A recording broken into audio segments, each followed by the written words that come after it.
사랑하는 주 예수 그리스도의 회중이여, 우리는 창세기 2장으로 넘어갈 때 창세기가 시작의 책이라는 사실들을 생각하고 창세기를 들어야 도움이 돼요. 물론 히브리어 원문에서 창세기의 첫 번째 단어는 태초에 베레시트라고 하는 단어로 시작됩니다. 그런데 이 히브리 구약 성경을 그러니까 예수님이 오기 전에 3세기에서 1세기에 이집트 알렉산드리아에서 유대인의 공동체들에 의해서 헬라어로 히브리어 성경이 번역돼요. 이것을 뭐라고 불렀죠? 셉투아진트, 즉 70인명, 즉 72명이 지금 히브리 성경을 뭘로 번역한 거예요? 헬라어로 번역한 거예요. 그리고 예수님께서 오신 이후에 1세기부터 4세기까지 이레니우스, 저스틴, 오리겐, 우리가 잘 알고 있는 어거스틴과 같은 교부들이 그 성경을 인용해요. 어떤 성경? 70인 성경, 셉투아진트. 즉 구약 성경을 히브리 성경으로 번역했던 헬라어 성경으로 번역했던 그 책들을 교부들이 사용해요. 이처럼 우리가 가지고 있는 이런 개역 성경이 지금 창세기라고 하는 이름이 지금 히브리어에서 사용한 게 아니라 어디에서? 헬라어에서 번역된 제네시스.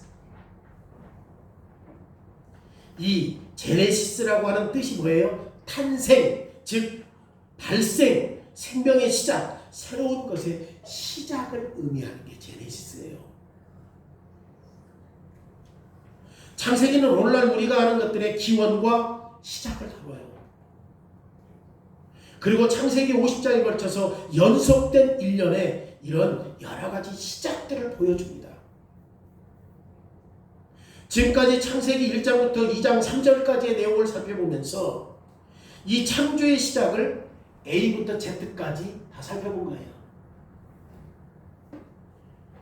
흙 안에서 빛으로, 그리고 그 빛은 넷째 날에 이돌 정신과 연결하고, 둘째 날은 다섯째 날과 연결하고, 셋째 날은 여섯째 날과 연결했던 그런 내용들을 우리가 다 포괄적으로 지금 살펴봤어요. 아주 간결하지만 그럼에도 불구하고 사실적인 기록에서 지금 모세가 창세기의 저자이기 때문에 하나님이 하늘과 땅의 그 모든 것들을 어떻게 창조해 주셨는가를 아주 세밀하게 간결하지만 다 기록해요. 그런데 이제 창세기 2장으로 우리가 살펴보면서 나머지 부분을 볼 때 지금 모세가 성령의 영감을 받아서 창세기를 지금 2장부터 기록하는 데 있어서 이제 그 초점이 좁혀져요. 어디로? 인간의 시작으로. 인간의 그 기원에 대해서 아주 구체적으로. 그러니까 지금 1장에서는 그 구조와 세밀한 것들을 하지만 지금 그 어두운 흙 안에서 이 세상이 어떻게 만들어졌는가를 명확하게 설명하지만 그럼에도 불구하고 2장 이 초반부터는 이제 인간의 기원 아주 세밀하게 구체적으로 기록합니다.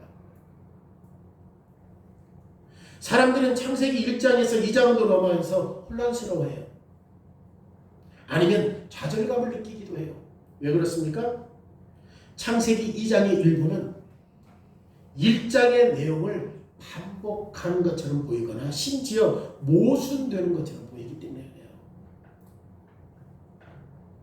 성경을 처음 보는 사람들은 창세기 2장이 이 세상의 기원을 다시 이야기하는 것처럼 보일 수 있어요.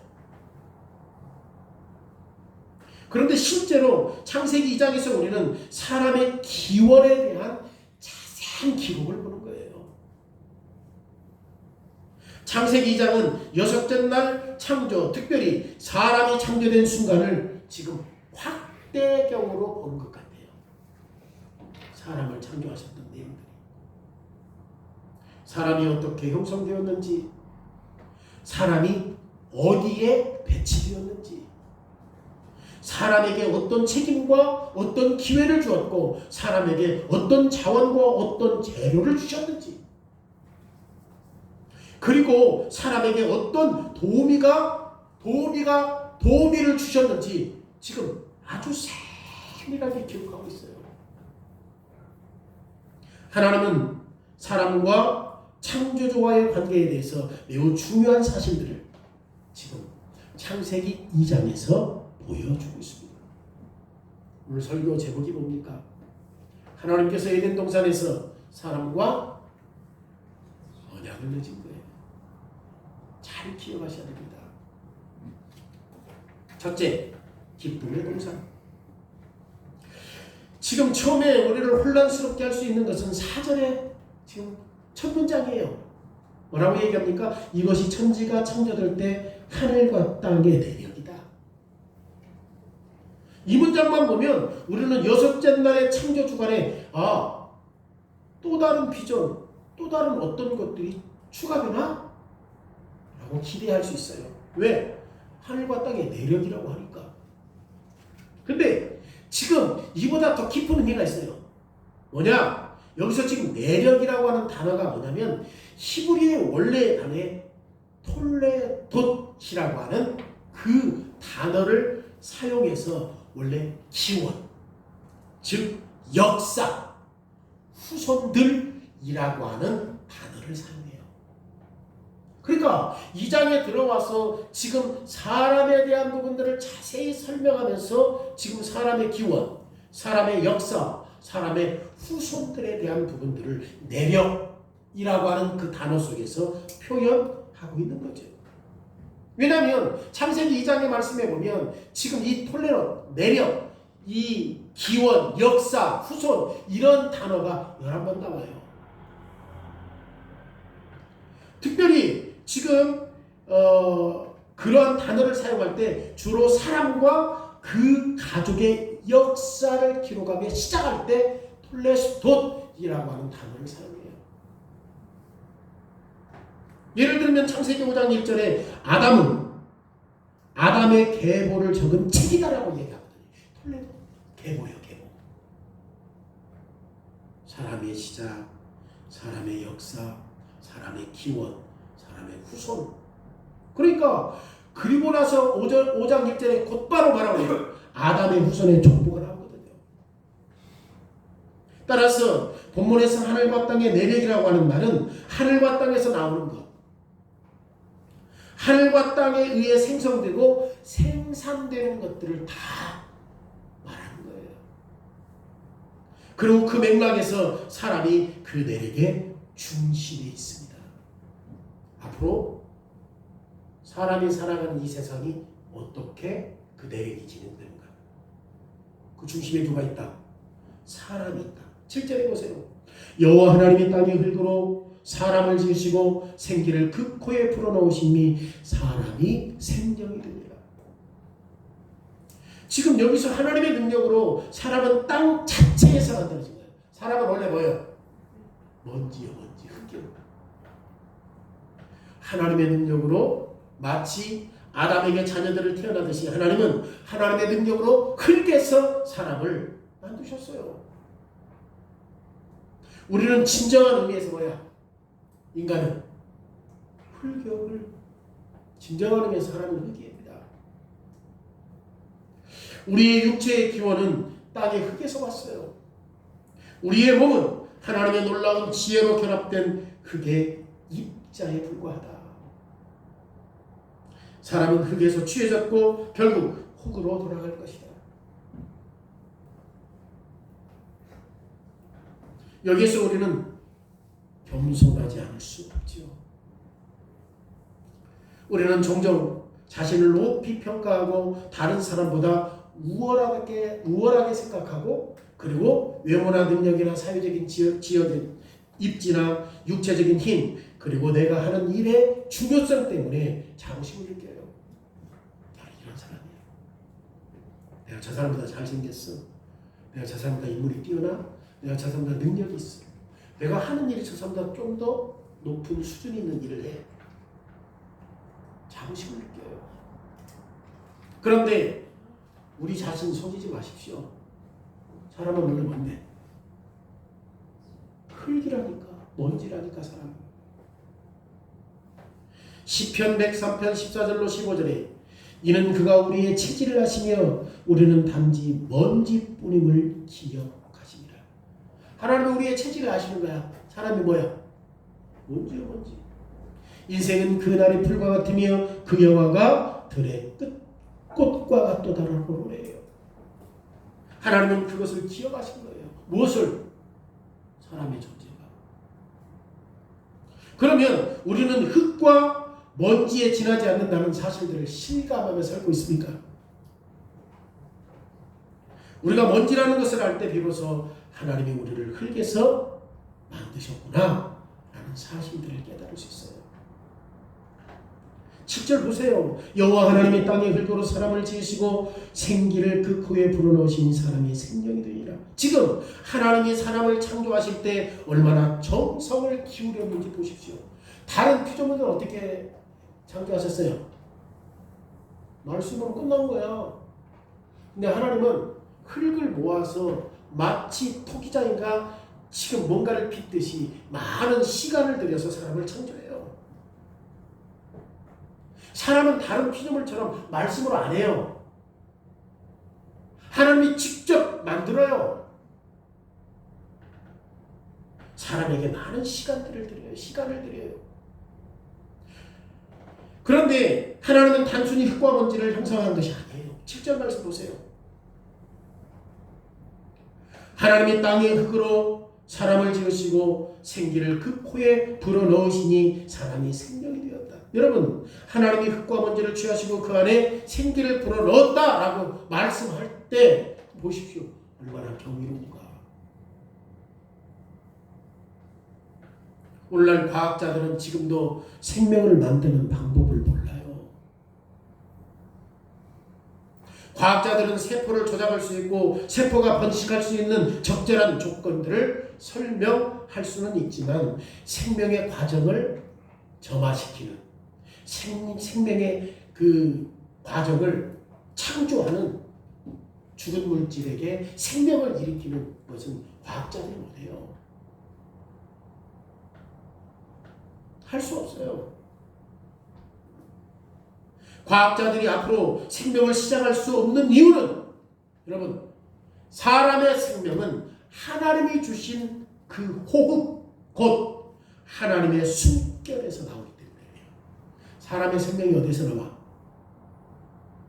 하나님의 숨결에서 나와요. 하나님은 성령으로 생명을 창조하셨기 때문에 사람이 결코 스스로의 힘으로 생명을 창조할 수 없는 거예요. 그래서 과학자들도 이미 죽은 것에선 새롭게 할 수 있어요? 없어요? 없어요. 생명은 근본적으로 하나님께로부터 나오는 겁니다. 그리고 하나님이 사람의 생명을 창조하셨기 때문에 이제 사람의 생명은 소중하고 가치가 있는 거예요. 원래 사람은 어떤 존재인데? 흙인데 그 흙에 뭘 불어넣으니? 하나님의 생명을 불어넣으니 사람이 가치가 있어. 이것을 잘 이해해야 돼요. 여러분, 오늘날 이 세상에서 심리학적으로 자존감에 대해서 많은 이야기 하잖아요. 많은 사람들이 낮은 자존감으로 고통을 받고 있다. 그 해결책은 뭐냐? 자신을 높이 평가하고 자신의 존재에 자부심을 갖게 하는 것이다. 왜 사람들이 의기소침해서 저렇게 무기력하게 사느냐? 자기 자존감을 높이면 된다는 거야. 심리학적인 부분이야. 그래서 자기를 중요하고 가치 있는 존재로 생각해야 한다. 그런데 이런 식으로 자존감을 높이는 시도는 여러분 공허하고 거짓되고 거짓된 환상에 불과해요. 왜요? 여러분, 진실은 사람은 단지 뭐라고 그랬어요? 먼지라니까. 그 먼지에 하나님께서 뭘 불어넣었으니까 가치가 있었던 거야. 생명을 불어넣어서 가치가 있는 것이지 인간 존재 자체는 가치가 없어요. 흙이 뭔 가치가 있겠어요? 여러분 먼지 존중합니까? 저는 죽겠어요. 기억 때문에. 먼지 꽃가루. 그런데 창조주 하나님은 그 먼지로 사람을 빚으시고 그 먼지에 생명을 불어넣었을 때 사람은 그때 의미와 가치가 생긴다는 거예요. 하나님이 사람을 생명 있는 존재로 창조하셔서 창조주 하나님을 알게 하시고 온 창조 세계를 대신해서 그 땅을 다스리도록 위명령 대리 통치자로 세우셨잖아요. 왜? 하나님의 형상으로 창조되었기 때문에. 여러분 그래서 사람이 가치 있고 의미가 있는 거지. 하나님이 우리에게 생명을 불어넣어서 의미가 있는 것이지 사람 자체로는 흙과 먼지에 불과해요. 근데 오늘날 심리학적으로 뭐 한다고? 자존감을 높이기 위해서는 자기가 위대한 사람이라고 얘기하라고? 우리는 뭐에 불과한데? 먼지에 불과한데. 이 어리석은 일에 빠지지 마세요. 자존감을 높이라고? 하나님 없이, 하나님의 생명 없이 인간은 가치와 존재가 없어요.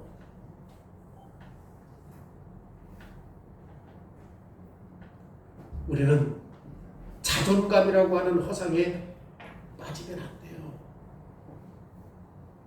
자존감을 높이는 방법은 오히려 우리를 하나님께 멀어지게 해요. 자존감 있는 사람은 어떻게 살아? 자기 잘난 맛에 살아. 여러분 이 세상 책들 봐봐. 자존감 높이는 책들밖에 없잖아. 저 사람 저렇게 사는 것은 자존감이 떨어져서 그래. 자존감을 높여야 돼.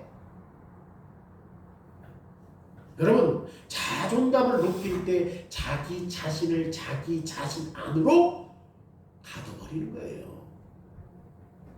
오히려 반대로 우리는 하나님을 존중하고 하나님을 높여야 돼요. 우리가 창조 하나님을 높이고 영화롭게 할 때 우리는 자신을 바르게 깨달을 수 있어요. 하나님을 아는 지식이 곧 우리를 아는 거예요. 우리가 하나님을 모르면 우리 자신을 알 수 있다 없다? 하나님을 모르면 사람을 몰라요. 하나님의 돌보심과 하나님의 노력과 이 생명의 호흡이 우리를 얼마나 귀하게 만들었는지 하나님을 알 때 알게 할 수 있어요.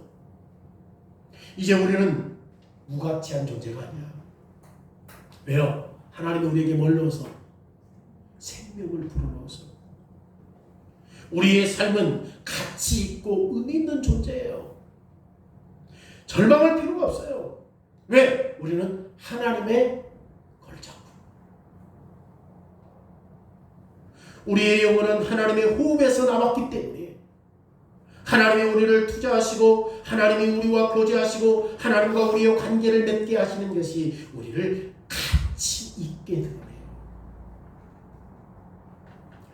하나님이 사람을 위해서 얼마나 세심하게 창조하셨는지 기쁨의 동산을 창조하신 것에서도 알 수 있어요. 하나님이 얼마나 사람을 셈이라고 세심하게 창조하는가. 사람이 거할 에덴 동산을 어떻게 창조하셨는지를 보면 더 분명하게 나타난다고 말이에요. 8절 보세요. 여호와 하나님이 동방의 에덴에 동산을 창설하시고 그 지으신 사람을 거기 두시니라. 하나님이 직접 뭘 만들었어요? 동산을 창설하셨죠. 천사들이 동산을 창설한 게 아니죠. 그리고 사람이 처음 맡긴 임무는 뭡니까? 동산을 이렇게 조성하라거나 아니면 정원을 이렇게 가꾸라는 게 아니죠. 하나님이 직접 동산을 아담이 살 수 있도록 만드셨다니까요. 그리고 거기에 누구를 두었어요? 아담을 두었어요. 그러니까 에덴 동산은 문자 그대로 뭐야? 기쁨의 동산이에요. 에덴 동산은 뭐다? 기쁨의 동산이에요. 이 동산은 우리가 그 뒷뜰에 있는 그런 일반적인 정원이 아니에요. 에덴 동산은. 에덴 동산은 거대한 공원이나 거대한 수목원과 같아요. 백두대간의 수목원과 순천만 국가정원처럼. 순천만 국가정원이 28만 평. 가봤더니 막 관광차로 사람들을 했는데 다 연세 드신 분이요. 근데 연세 든 분이 넓어갖고 못 걸어. 다 입구에 있어. 입구에 사람들이 바글바글해. 너무 넓고 28만 평을 어떻게 걸어. 지금 하나님께서 창설하신 동산이 이렇게 어마어마한 조만한 게 아니에요. 우리가 잘 알고 있는 대로 고대의 왕들이 자기 궁궐 옆에 뭘 만들어놨어? 정원과 공원을 만들어놨잖아요. 그리고 굉장히 좋은 나무들을 심어놓고 산책길을 만들어놓고 심지어 어떤 왕들은 외국에서 가져왔던 동물들과 식물까지라도 거기에다가 두고서 보았어요. 하나님은 이런 종류의 수목원 정원을 만들었다니까. 어마어마하다니까 이 동산이. 여러 가지 나무와 관목과 꽃이 풍성하게 심겨져 있고 온갖 종류의 동물들이 지금 평화롭게 조화롭게 살고 있는 동산. 그리고 에덴 동산에 사람을 두어서 경작하게 하셨습니다. 자, 이것이 사람의 첫 번째 거주지 어디예요? 정말 좋은 환경, 모범적인 환경에서 삶을 시작할 수 있도록 완벽하게 조성하신 곳이 동산이에요. 8절에 이렇게 말합니다. 여호와 하나님이 동방의 에덴에 동산을 창설하시고 거기에 사람을 두었다. 지금 하나님께서 아담을 땅을 다스리는 임무를 수행할 수 있도록 충분히 먹을 것을 먼저 다 허락해 주셨죠. 왜? 처음부터 아담이 농사 지었어요? 안 지었어요? 안 지었어요.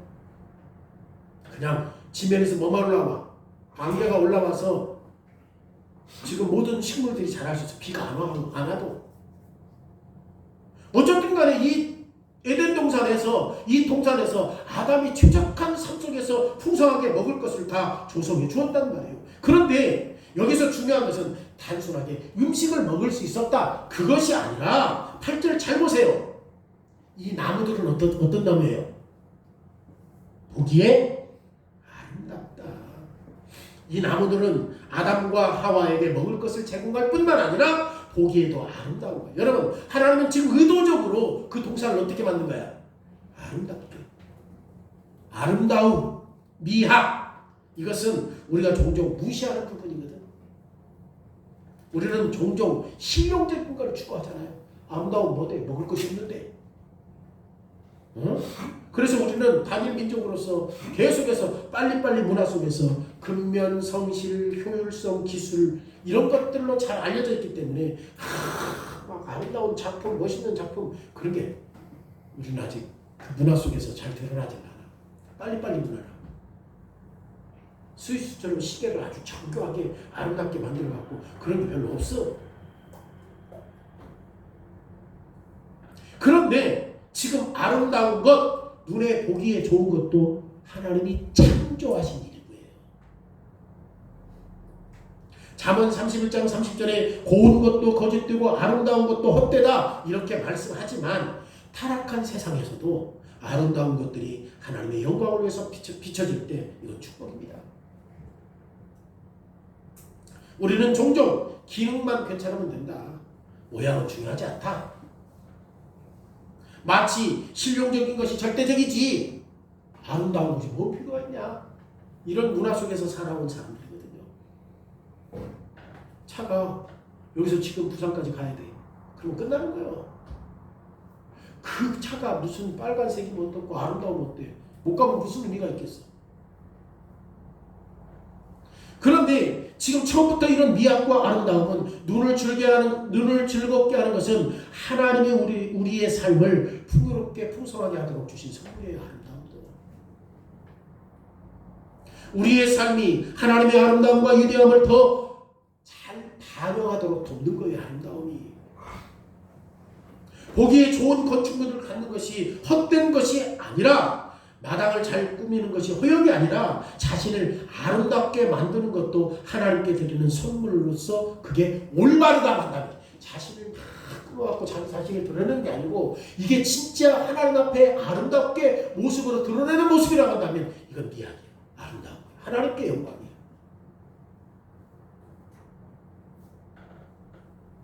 왜냐하면 하나님께서 지금 에덴의 동산에서 아름답게 동산을 창조하셨잖아요. 지금 에덴 동산, 즉 기쁨의 동산은 먹을 것이 풍부하고 눈으로 보는 즐거움도 있어요, 없어요? 있어요. 그런데 에덴 동산은 먹는 것과 눈으로 보는 것은 빙산의 일각이야. 하나님은 에덴 동산을 특별한 장소에 두신 거예요. 8절에 보세요. 여호와 하나님이 동방의 에덴의 동산을 창설하시고 동방의 에덴의 동산을 창설하시고 그 다음부터 10절부터 14절까지의 내용들을 보면 지금 에덴 동산의 위치에 대한 자세한 설명이 나와요. 여러분 보세요. 우리가 성경을 처음 읽을 때 오늘 14절과 10절부터 14절은 다소 어렵게 느껴지잖아요. 우리에게 익숙하지 않은 강, 땅의 이름들이 나오기 때문에 11절에 뭐가 나와요? 비손과 하윌라, 13절에 기온과 구스, 14절에 hit대길과 아수르 동쪽, 14절에 유브라데. 그리고 금, 향료, 호마뇨 이런 부연 설명이 지금 10절부터 14절까지 나오잖아요. 지금 언뜻 보기에는 이게 불필요한 내용처럼 보여요. 그래서 우리는 이 내용을 대충 넘어가. 여러분, 에덴의 정확한 위치를 밝혀내려고 하는 이 학자들도 이건 지리적인 요소는 현재 알 수 있어요, 없어요? 없어요. 에덴 동산이 지금 어디지? 그런데 지금 처음부터 10절에 뭐라고 나와요? 에덴과 동산을 찾기 위한 지도로 우리에게 가르쳐 주는 게 아니라 지금 이것은 뭘 가르쳐 준 거예요? 에덴의 지금 동산의 전략적인 배치가 어떻게 됐냐를 가르쳐 주는 거예요. 동산이 전략적으로 어떻게 배치됐느냐? 이거 가르쳐 주는 거예요. 에덴 동산이 지리적으로 어디 있냐? 이걸 얘기하는 게 아니라 전략적으로 지금 이게 어떻게 배치되었느냐. 여러분, 동산의 세부적인 그 내용들을 우리가 자세히 한번 살펴보면 엄청난 사건을 발견해요. 10절에 보세요. 강이 어디에서 흘러나와?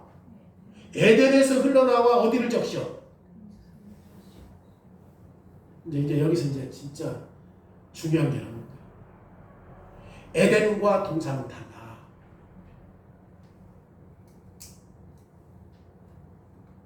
에덴과 동산은 달라요. 그러니까 에덴에서 뭐가 흘러? 강이 흘러서 어디를 적셨어? 동산을 적신 거예요. 에덴 동산이 하나가 아니야.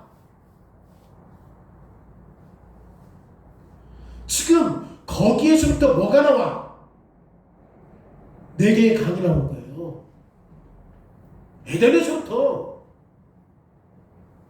그래서 아까 말했던 하나님께서 창설하셨던 동산에 누구를 거하게 하셨죠? 그래서 아담을 그 동산에서 살 수 있게 하신 거야. 동산을 적시는 강이 어디에서 흘러와? 에덴에서 흘러나와. 우리는 흔히 에덴이 동산의 이름이라고 착각해요. 지금 실제로 10절 말씀과 8절 말씀을 함께 보세요. 에덴이라고 알려진 지역과 하나님께서 에덴 지역에 만드신 동산 사이에 구분이 있다는 것을 알 수 있어요. 에덴과 동산은 달라요. 동쪽의 에덴과 동산은 달라. 지금 이 구분을 해야 돼요. 구분을. 동산을 적시는 강은 에덴에서 시작하여 동산을 흐르고 거기에서 4갈래의 작은 강으로 지금 나뉘어진단 말이에요. 따라서 동산은 에덴 바로 옆에 위치해 있는 거예요. 우리는 지금까지 에덴 동산을 에덴에 있는 동산이라고만 생각한 거야. 달라. 만약 이 지역을 우리가 항공사진으로 본다면 어떻게 평가할 수 있어요? 먼저 강이 어디에서 시작돼요? 에덴에서부터 시작되고 에덴에서 흐르는 강이 어디를 적셔? 동산을 적시고 그리고 하나의 강이 이제는 어디로 몇 개로?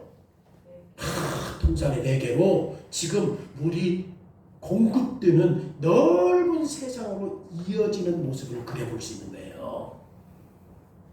지금 아담에게 주신 동산을 바르게 이해하려면 동산을 관통하는 강의 중요성을 알아야 됩니다. 여러분, 강은 동산 바깥 에덴에서부터 시작됐단 말이에요. 우리는 모두 신선한 물이 왜 중요한지를 알고 있습니다. 만약에 그 중국이 메콩강을 위에서부터 댐을 만들려고 할 때 밑에 있던 남쪽에 있던 태국, 라오스, 캄보디아, 베트남이 반대한 이유는 뭐야? 댐을 만들면 물이 끊겨. 메콩강이 지금 저 중국에서부터 쭉 몇 개 국가들을 이어져 가고 있는데 남쪽에 있는 나라는 농사도 못 짓는단 말이야. 여러분, 성경 전체를 통해서 물을 생명을 유지하는 상징으로 봐요. 물이 뭐다? 생명을 유지하는 상징으로 본다. 그러니까 물을 빼앗기면 사람은 어떻게 되고? 죽어. 그런데 사람이 사는 동산에 생명을 주는 물은 사람이 사는 동산에서 나온 거예요. 지금 에덴 동산에서 나온 거예요. 에덴 동산에서 나왔단 말이에요. 암시적으로 이 에덴이 어디냐? 하나님이 계시는 곳. 즉 에덴에서부터 시작해서 동산과 내 강의 흐름은 모두 에덴에서 시작해서 생명을 공급하시는 분은 여호와 하나님이라는 사실을 우리에게 가르쳐주는 겁니다. 생명의 근원이 어디서 와? 하나님이 계신 에덴에서 와. 지금 하나님께서 동산을 창설하시고 거기에 누구를 뒀어? 그러면 아담이 생명을 유지하기 위해서는 생명의 근원 되신 하나님이 지금 그 생명의 물을 어디에다 적시게? 그렇지, 아담이 살고 있는 에덴 동산을 적셔야 된다는 사실들을 알 수 있는 거예요. 생명을 공급하시고 생명을 유지하시는 건 누구다? 하나님이라는 사실들을 지금 이 에덴 동산에서 가르쳐 주는 겁니다. 에덴 동산은 에스겔서에서 4번이나 나와요. 에덴 동산이. 에스겔서에서 뭐라고 하냐면 하나님의 동산이라고 나와요. 에덴 동산이 하나님이 계시는 임재한 곳이야.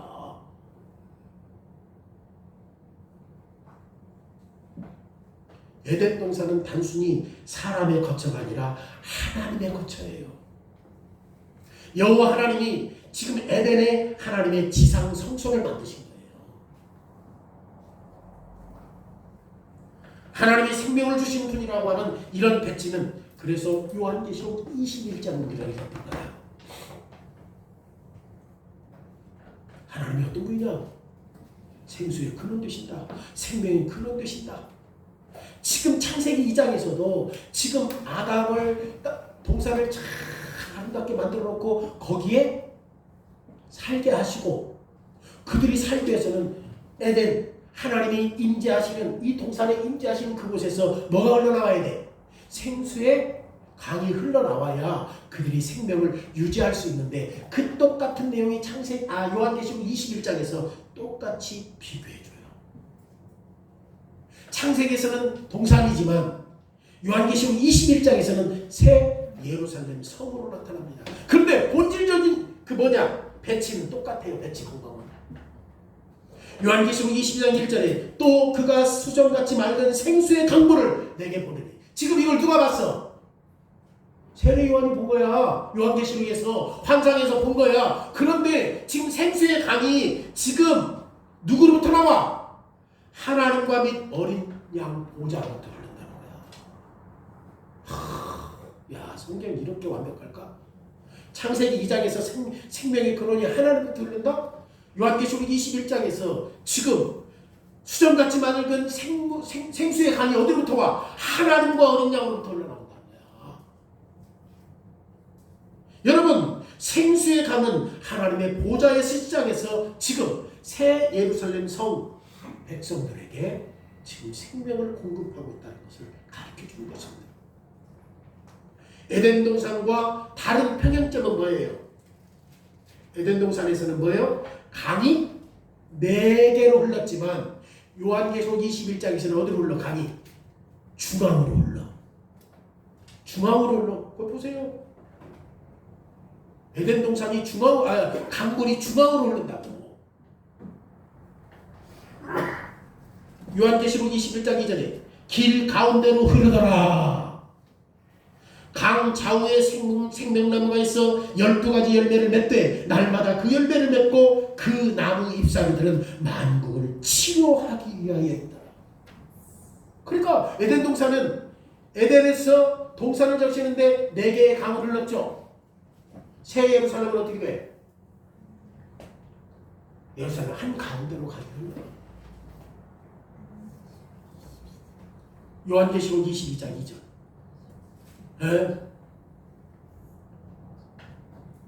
지금 처음 동산에 세워진 생명나무가 어디에도 계속돼요.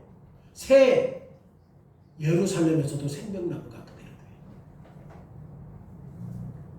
에덴 동산은 단순히 메소포타의 땅이 어디지? 지리적으로 여기가 어디지? 이게 에덴 동산이야. 이걸 말하는 게 아니라 에덴 동산은 창조주와 피조물 하나님과 사람이 화목한 언약 안에서 함께 거하는 곳이 에덴 동산이에요. 그게 에덴 동산이에요. 하나님께서 동산에서 물을 주지 않으면 동산에 살고 있는 아담이 생명을 유지할 수 있어요? 없어요? 에덴 동산은 뭐냐? 하나님과 인간이 함께 거하는 곳이다. 그래서 에덴 동산은 뭐야? 기쁨의 동산이야. 첫 번째 기쁨의 동산이라는 이유가 거기 있어요. 두 번째로는 기쁨의 언약입니다. 여러분은 본문에서 또 한 가지 특이점을 이제 눈치챘을 거야. 4절 말씀부터 계속해서 등장해서 나오는 단어가 뭐냐면 창조주 하나님의 2가지입니다. 여호와 하나님의 이름을 지금 사용하는데 여러분 창세기 1장에서는 어떻게 이름을 사용했어? 하나님이라는 이름을 사용해요. 여호와라는 이름을 사용해요. 하나님이 창조할 때 하나님이. 그러니까 다시 한번 강조하면 모세가 창세기 1장에서 모든 피조물의 창조를 묘사할 때 하나님의 어떤 이름을 사용해요? 하나님이라는 이름을 사용해요. 그러니까 창조할 때는 진짜 하나님, 하나님. 그런데 창세기 2장에서 지금 사람의 창조에 초점을 맞췄을 때는 모세가 하나님의 이름을 뭘로 표현해? 여호와, 로드, 주. 다 이 대문자야, 대문자. 피조물과 관계에서는 하나님이라는 단어를 사용했고 모세가 1장에서 2장에서부터 지금 사람의 초점을 맞추었을 때는 뭘로 하나님의 이름을 사용해요? 여호와라고 하는 이름으로 사용한다는 거예요. 이게 특별한 의미가 있어요. 여호와, 이 히브리어. 우리가 잘 알고 있는 대로 모세 떨기나무에서 불은 타고 있는데 나무가 타지 않았잖아요. 그렇죠? 그때 하나님께서 스스로 뭐라고 말해요? 나는 스스로 있는 자다. I am who I am. 여호와. 그러니까 이 여호와라는 하나님의 이름은 누구와 관계할 때 사용해요? 사람과 관계할 때. 하나님이라는 단어를 모세는 어떤 때 사용해요? 창조할 때. 피조물.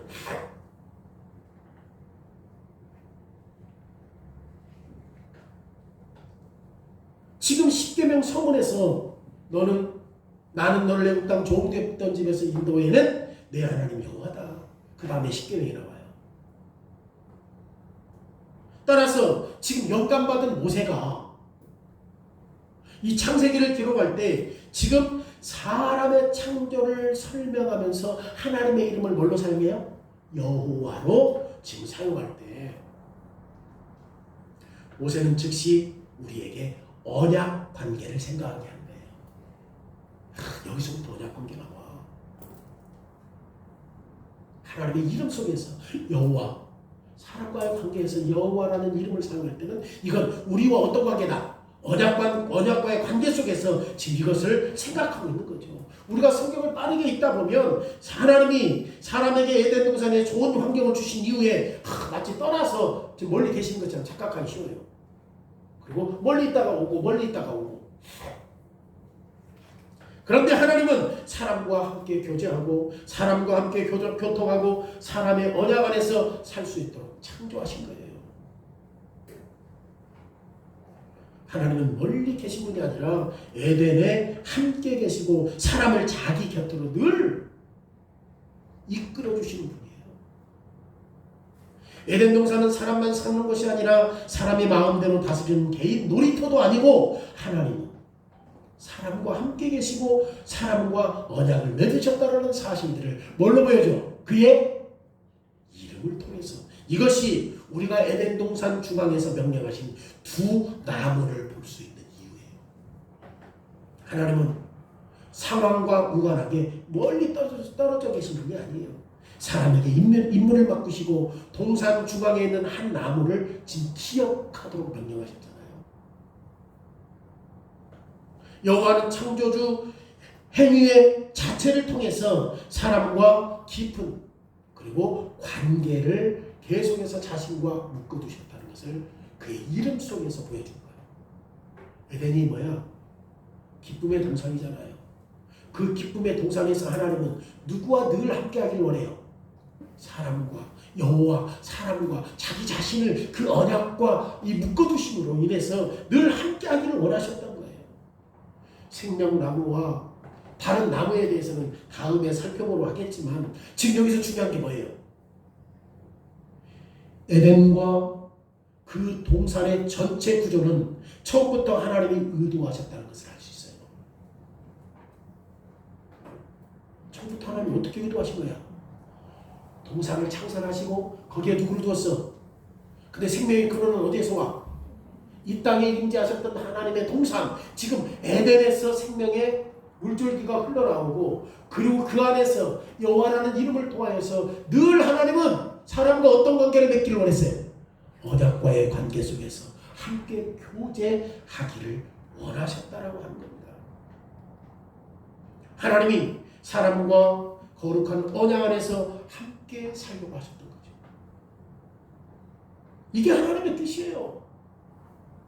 하나님은 사람과 경외와 순종과 친밀한 관계를 원하셨어요. 그러면 우리는 하나님과 관계를 원하고 있는가? 혹시 어렸을 때부터 그냥 신앙생활을 했기 때문에 그냥 하나님의 이름을 부르는 거 아니에요?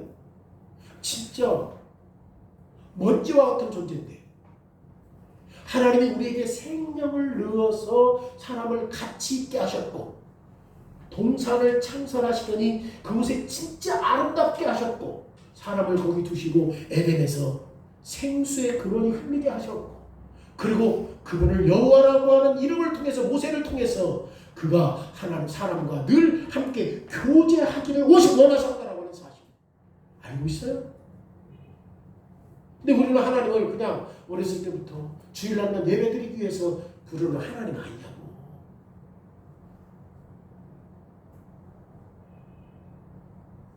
아니면 다른 대안이 없습니까? 여러분, 삶은 단지 살아가는 것 이상이에요. 영원한 생명은 단순하게 죽지 않는 것을 말하는 게 아니야. 지금 누구와 함께 하는 거야? 하나님과. 참된 생명이 뭘까요? 참된 생명. 하나님을 아는 것이고 하나님과 교제하는 것이고 하나님과 동행하는 것이고 하나님과 친구가 되게 하는 게 진짜 참된 생명이에요. 에덴과 그 동산은 여호와의 언약적 기쁨 없이는 아무 의미 없어요. 아무리 하나님께서 그 동산을 창설하시고 에덴 동산에다가 사람을 두고 생명의 강이 흘렀다 할지라도 거기에서 하나님과 교제하지 않는다고 한다면 거기에는 의미가 있어요? 없어요? 의미가 없어요. 여러분, 단지 신앙의 형식만 따라가지 마세요. 그 하나님이 어떤 하나님이냐.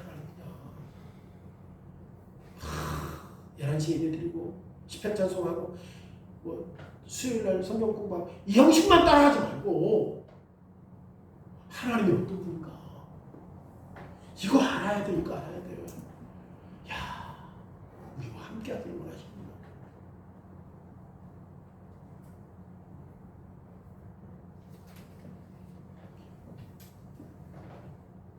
진짜 하나님 바르게 알아야 돼요.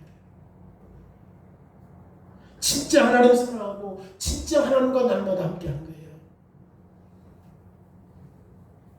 하나님께서 지금 예수 그리스도의 피로 말미암아 지금 맺었던 언약으로 우리와 언약을 세우셨어요. 그 언약을 받음으로 우리의 삶은 이제 의미가 있고 가치가 있어요. 하나님께서 우리를 향한 사랑은 지금도 어느 때보다 더 풍성해요. 아담 안에서 우리가 언약을 깨뜨렸을 때 하나님은 그 언약을 당신의 아들에서 다시금 회복시켰기 때문에 여러분 우리가 생명나무와 교제를 끊고 영원한 죽음을 맞이할 때 여호와는 당신의 아들 어디에다 줬죠? 우리가 생명나무를 끊고 하나님과 교제가 끝났을 때 하나님은 당신의 아들을 어디에다 매달았어요? 죽음의 나무에 못 박아버렸잖아요. 그럼 우리를 다시금 어디로? 생명으로 하나님과 교제할 수 있도록 회복하셨다는 거죠. 하나님과 언약 안에서 살아가는 삶, 참으로 하나님과 사람을 교제하는 가운데 살아가는 삶이 가장 복되고 귀한 것이다. 에덴 동산이 어떤 동산이야? 기쁨의 동산이야. 그런데 그 기쁨의 동산은 뭘로 맺어가요? 언약으로 맺어가요. 그러면 우리는 에덴 동산에서 살기를 원합니까? 더 높은 목표를 가지십시오. 그리스도 안에서 우리는 에덴을 넘어설 수 있어요. 그 에덴이 이제 어디야? 처음에 만들었던 에덴이 아니라 새 예루살렘 성이에요. 이제 그리스도 안에서 이제 그걸 뛰어넘을 수 있어요. 그리스도께서 모든 것들을 회복하심으로 말미암아 다시금 우리에게 하나님의 동산에서 하나님의 새 예루살렘 성으로 인도한다니까. 이제 동산이 아니야. 성이야, 성. 새 예루살렘 성에서 성부, 성자, 성령 하나님은 영원히 우리와 함께 하시길 원해요. 요한계시록 22장 3절과 4절에 다시는 저주가 없으며 하나님과 그 어린 양의 보좌가 그 가운데 있으리니 그의 종들은 그를 섬기며 그의 얼굴을 볼 터이요 그의 이름도 그의 이마에 있으리라. 여러분 하나님의 얼굴을 보는 것이 하나님의 언약 안에서 살아가는 거예요. 오늘 우리의 하나님을 찾으십시오.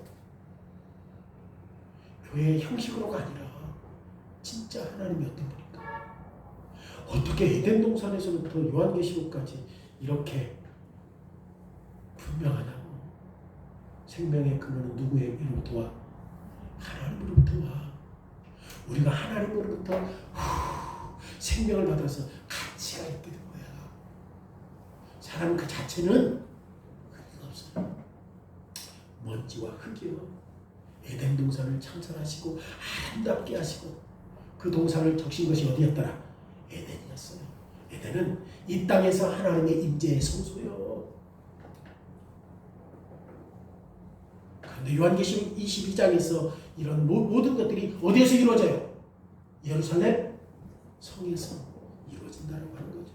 여러분 어린 양의 피로 말미암아 기도하십시오. 그리고 회복된 천국과 완전한 상태에서 누릴 그 달콤함을 기대하십시오.